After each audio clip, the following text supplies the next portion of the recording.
Let me show you my version of the all-time classic tomato bruschetta. Begin by taking 4 large ripe tomatoes and cut them into quarters.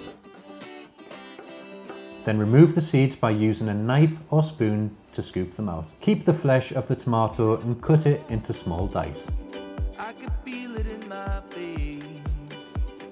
Place the tomato into a bowl and move on to peeling and finely dicing 1 small red onion. Add that into the same bowl.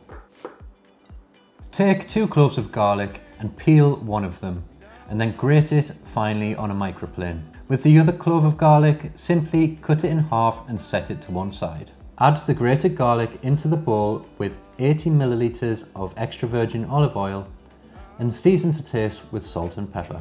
Mix together until everything is combined.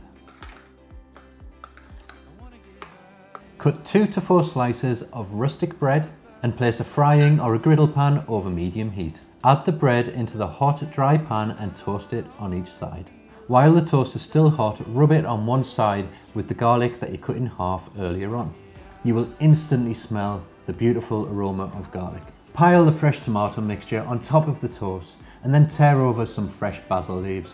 Drizzle with a little extra virgin olive oil and finish with a sprinkle of sea salt flakes. There you have it, tomato bruschetta. I love this recipe because you can make in advance and store it in the fridge for a couple of days. This also makes a great breakfast, lunch or dinner, so whenever you decide to eat it, you can't go wrong.